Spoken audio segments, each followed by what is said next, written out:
Ibtu Rudiana sebut pengacaranya sukarela membantu di tengah pertanyaan Farhad Abbas, kuasa hukum Saka Tatal soal asal-muasal dananya, sekaligus membantah dibekingi orang kuat.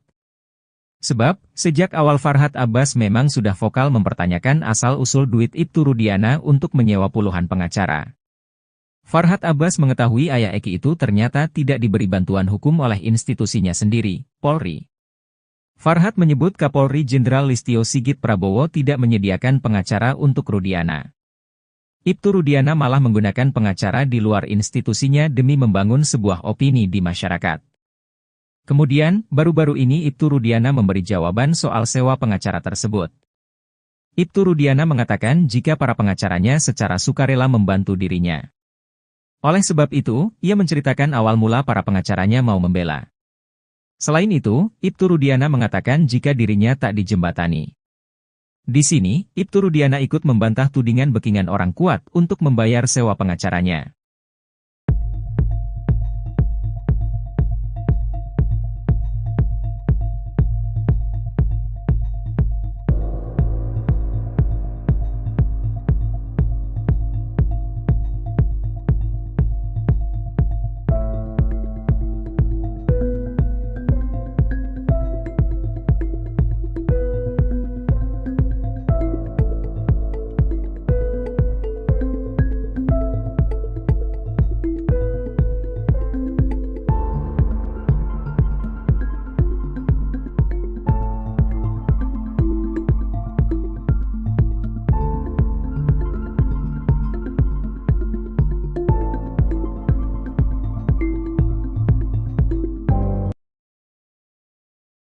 Personel Bareskrim Polri menemui langsung 7 terpidana kasus Vina Cirebon yang kini mendekam di 2 lapas berbeda di kota dan Kabupaten Bandung, hari ini, Senin, 5 Agustus 2024.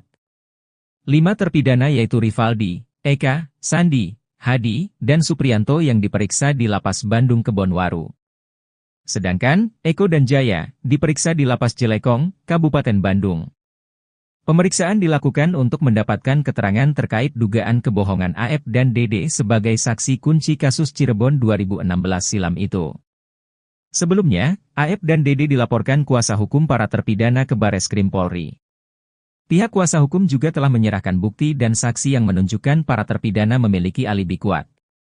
Menurut Roeli, pemeriksaan dimaksudkan untuk menggali bukti tambahan terkait kesaksian palsu AF dan DD. Pada pelaporan kesaksian palsu AF dan DD, Jutek Bongso, kuasa hukum para terpidana lainnya, mengatakan pihaknya fokus pada alibi. Dia ingin meyakinkan Bareskrim bahwa saat penemuan mayat Vina dan Eki di flyover Talun 27 Agustus 2016 malam, para terpidana sedang berkumpul menginap di rumah ketua RT lingkungan mereka, bernama Pasren. Dengan demikian, kesaksian AF, terutama, yang menyatakan para terpidana menyerang almarhum Vina dan Eki 2016 silam tidak terbukti. Jutek berharap, tindak lanjut Bareskrim ini bisa membuka kebenaran. Apalagi kliennya ini punya alasan jika saat peristiwa pada 27 Agustus 2016, para terpidana ada di rumah ketua RT.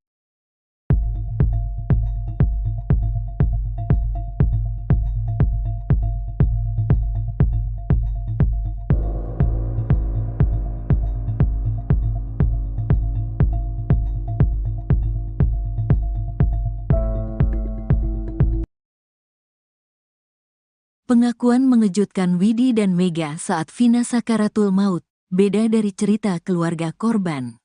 Sahabat Vina, Mega Lestari dan Widya Sari mengaku membisikkan kalimat syahadat ke remaja 16 tahun tersebut saat sakaratul maut di RSUD Gunung Jati, pada 2016 silam. Pengakuan mengejutkan tersebut disampaikan Mega dan Widi saat menjadi narasumber di Abraham Samad SPEAKAP. Mulanya Mega dan Widi mengaku sekitar pukul 23 waktu Indonesia Barat, tiba-tiba melihat postingan di BBM dan Facebook yang mengabarkan Eki meninggal dunia. Keduanya kemudian menghubungi ponsel Vina berkali-kali namun tidak diangkat. Setelah percobaan ketiga kali, sambungan telepon Vina dan Widi terhubung. Tapi enggak ada suaranya, terus dimatiin dari HP si Vina, ucap Widi. Lalu Vina dan Widi kembali mencoba menelepon Vina. Yang nerima, telepon, laki-laki, Lalu dia menggambarkan kalau Vina dan Eki kecelakaan tunggal, kata Widi. Laki-laki yang mengangkat telepon tersebut ternyata anggota Polsek Talun. Ia lalu menjelaskan kalau Eki meninggal dunia, dan Vina dilarikan ke RSUD Gunung Jati. Mega dan Widi kemudian langsung berangkat ke RSUD Gunung Jati. Diungkap Widi, saat itu Vina masih berada di UGD namun mereka tak berani masuk. Namun Widi dan Mega tiba-tiba dipanggil oleh perawat untuk masuk menemui Vina. Sini dibantu temannya biar cepet, kasihan, kata Widi menirukan ucapan perawat saat itu. Rupanya saat masuk ke UGD, kata Widi, kondisi Vina sudah ngorok dan keluar darah dari hidungnya. Widi dan Mega pun kemudian menuntun Vina untuk pulang selama-lamanya ke Sang Pencipta. Dua teman dekat Vina, Mega Lestari dan Widya Sari mengungkap detik-detik almarhum menghembuskan napas terakhir.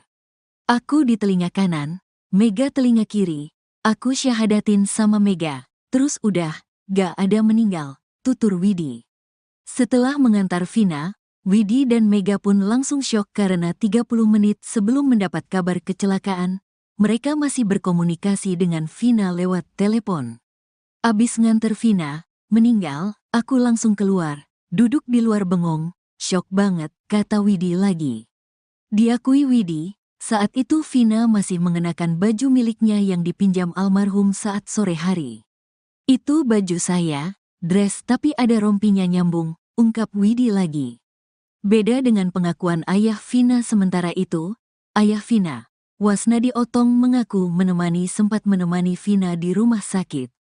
Menurutnya, saat itu dirinya sempat melihat Vina masih menghembuskan napas. Sempat lihat dia ngorok, masih hidup cuma suaranya gak jelas. Makanya langsung saya angkat makanya baju saya darah semua, kata Wasnadi di YouTube curhat Bang Denny Sumargo. Setelah itu, kata dia, Vina pun menghembuskan napas terakhirnya. Terus gak lama dari itu udah meninggal, gak sempet ngomong, mata kebuka. Telinga hidung semua keluar darah, ungkap dia. Menurut Tribuners cerita siapa yang paling sesuai dengan fakta? Mega Lestari dan Widya Sari mengaku masih mengingat jelas pertemuan terakhirnya dengan korban Vina saat di rumah sakit. Keduanya mengaku sempat menyusul ke rumah sakit usai mendapatkan kabar dari polisi jika sahabatnya yakni Vina dan kekasihnya Eki mengalami kecelakaan pada tanggal 27 Agustus 2016 silam. Sementara itu, Mega mengatakan Vina saat itu dalam kondisi sakaratul maut. Mereka pun mengaku ada sosok perawat lelaki yang saat itu mengurus Vina di ruang UGD memanggilnya untuk masuk ke dalam ruangan. Sini dibantu temannya biar cepat, kasihan, kata Widi menirukan ucapan sang perawat lelaki tersebut. Keduanya pun akhirnya masuk dan membisikkan syahadat di telinga Vina Cirebon yang dalam kondisi sakaratul maut. Keduanya membacakan syahadat Widi di telinga kanan Vina dan Mega di telinga kiri Vina. Setelah melihat Vina pergi selama-lamanya, keduanya mengaku syok. Bahkan, Mega sampai pingsan di rumah sakit melihat kondisi pacar Eki.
Ibtu Rudiana sebut pengacaranya sukarela membantu di tengah pertanyaan Farhad Abbas, kuasa hukum Saka Tatal soal asal-muasal dananya, sekaligus membantah dibekingi orang kuat.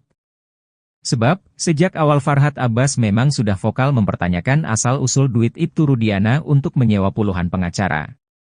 Farhad Abbas mengetahui ayah Eki itu ternyata tidak diberi bantuan hukum oleh institusinya sendiri, Polri. Farhad menyebut Kapolri Jenderal Listio Sigit Prabowo tidak menyediakan pengacara untuk Rudiana. Ibtu Rudiana malah menggunakan pengacara di luar institusinya demi membangun sebuah opini di masyarakat. Kemudian, baru-baru ini Ibtu Rudiana memberi jawaban soal sewa pengacara tersebut. Ibtu Rudiana mengatakan jika para pengacaranya secara sukarela membantu dirinya. Oleh sebab itu, ia menceritakan awal mula para pengacaranya mau membela.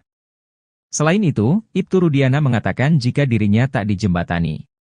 Di sini, Ibtu Rudiana ikut membantah tudingan backingan orang kuat untuk membayar sewa pengacaranya.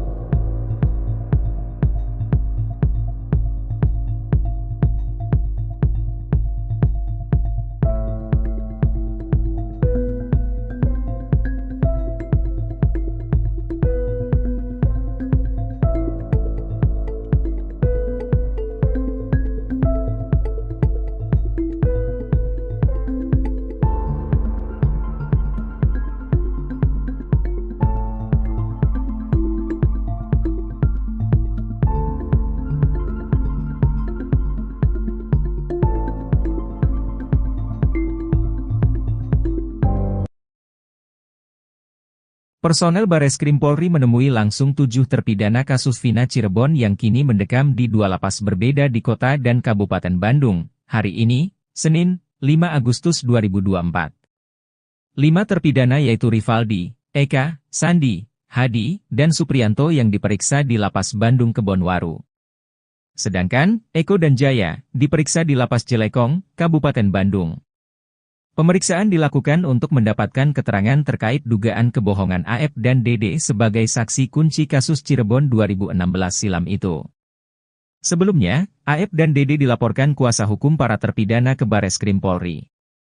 Pihak kuasa hukum juga telah menyerahkan bukti dan saksi yang menunjukkan para terpidana memiliki alibi kuat. Menurut Roeli, pemeriksaan dimaksudkan untuk menggali bukti tambahan terkait kesaksian palsu AF dan DD.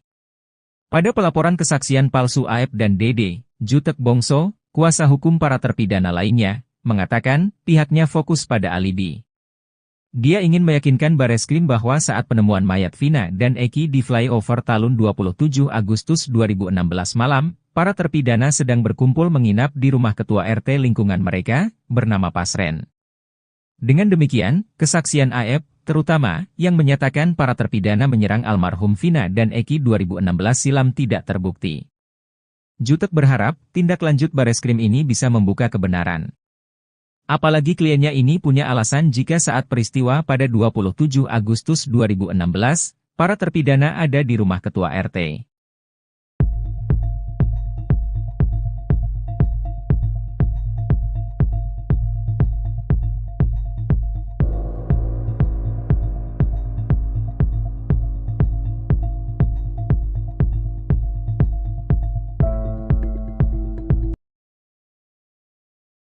Pengakuan mengejutkan Widi dan Mega saat Vina sakaratul maut, beda dari cerita keluarga korban.